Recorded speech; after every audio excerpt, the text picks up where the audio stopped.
Salut tout le monde, ici Marc-André Morel et bienvenue à une autre vidéo. Aujourd'hui, j'aimerais vous parler du sujet, du plaisir et du bonheur et de bien faire la distinction entre les deux parce qu'il y en a un des deux qui va réduire l'autre et c'est le plaisir. Le plaisir, en trop grande quantité, va finir par réduire notre niveau de bonheur. Le plaisir, c'est éphémère, c'est court terme, ça se vit seul. Le plaisir, c'est... par exemple, le fameux bon verre de vin qu'on prend et qu'on dit que c'est du bonheur, c'est pas du bonheur, c'est du plaisir.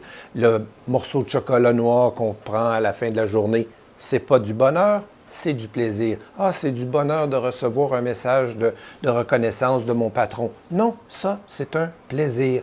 Le bonheur, c'est long terme, ça se vit bien souvent avec les autres et c'est quelque chose qui est beaucoup plus durable et ça se construit. Ça ne se vit pas comme ça, là, de façon spontanée, de façon sporadique et aujourd'hui de façon fréquente. Parce qu'on s'entend que mes grands-parents qui ont vécu sans électricité, bon sang, etc., dans des conditions bien difficiles, on peut s'imaginer, avaient probablement de la sécrétion de dopamine 30 fois dans un mois.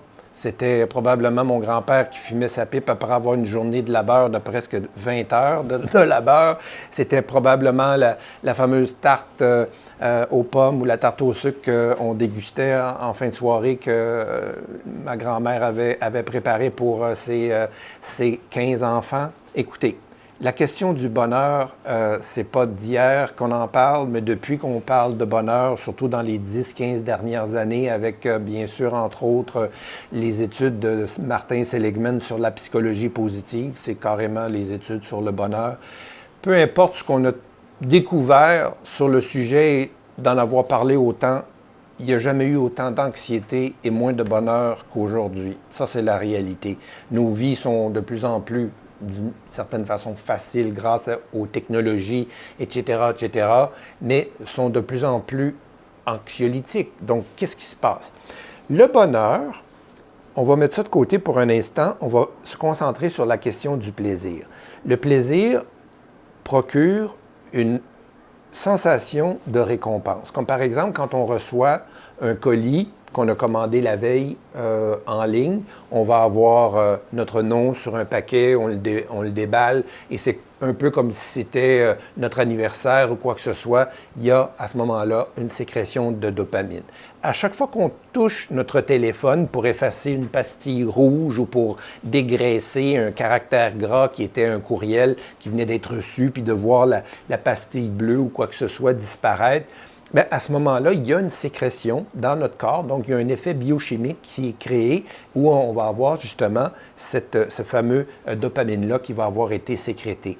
424 fois, vous allez toucher votre téléphone dans une journée en moyenne. Ça, c'est aujourd'hui les statistiques. Ce qui veut dire que, comparé à ce qu'on avait à l'époque, on n'est plus là du tout. Donc, ce que ça fait, c'est qu'avec la fréquence, avec justement le nombre, le volume de gratification instantanée que l'on a dans une journée. Par exemple, juste le fait d'écouter un film ou une série à la télé et d'être sur notre téléphone à faire autre chose, soit jouer un jeu ou de faire des achats en ligne ou d'être en train de voir ce qui se passe aux nouvelles ou quoi que ce soit, c'est encore de la sécrétion de dopamine. Donc, ce qui veut dire, c'est qu'on en a de plus en plus et plus on en a, plus on atteint un niveau qu'on appelle, dans toute forme de dépendance, un niveau de tolérance.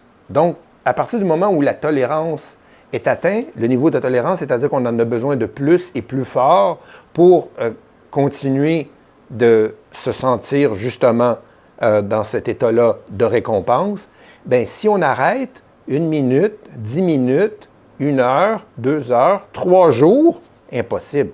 On développe de l'anxiété quand on est en manque. Donc, c'est comme un alcoolique qui est en manque d'alcool, c'est comme un toxicomane qui est en manque de drogue, c'est comme quelqu'un qui est outre-mangeur qui est en manque de nourriture. Donc, on a besoin de continuer d'aller chercher des plaisirs pour continuer de se sentir le moindrement bien. Vous me suivez?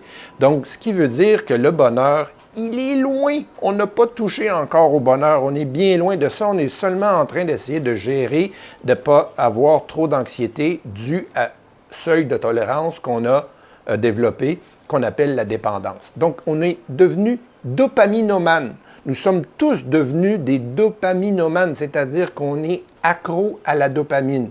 Donc, ça va faire en sorte que, on augmente le niveau d'anxiété et on va aussi, bien sûr, réduire le bonheur. Donc, qu'est-ce qu'on fait dans ce temps-là? Alors, premièrement, juste pour parler, disons, affaires un peu, c'est-à-dire travail. Pour ceux qui ont des employés que vous voulez garder longtemps et que vous voulez rendre le plus heureux possible pour pouvoir justement investir en eux du temps, des ressources, pour pouvoir éventuellement peut-être même les promouvoir pour prendre votre job un jour ou pour tout simplement pour continuer d'évoluer dans l'organisation.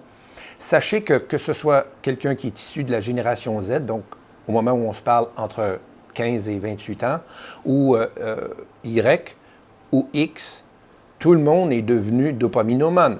Évidemment, il y en a qui le sont plus que d'autres, ceux qui vont passer encore plus de temps sur les réseaux sociaux, par exemple, qui vont jouer à des jeux comme Candy Crush, quoi que ce soit, qui est totalement destructif au niveau cérébral, parce que justement, c'est un torrent de dopamine qui est sécrété à ce moment-là dans des jeux comme ça. Donc, tout ça pour vous dire que si vous avez des gens autour de vous, collègues, employés, partenaires, etc., ou même vos propres enfants ou votre conjoint, conjointe, si vous voulez faire en sorte que ces gens-là continuent d'avoir ce bien-être-là en votre présence, vous devez absolument augmenter le niveau de dopamine qu'ils vont recevoir de votre part, donc le niveau de récompense. Donc, ce que ça veut dire, c'est que de dire merci, de féliciter, d'avoir peut-être à l'occasion un petit quelque chose de spécial, une note manuscrite, que ça va être une activité quelconque, ça va être de leur donner plus de responsabilités, de leur faire jouer un rôle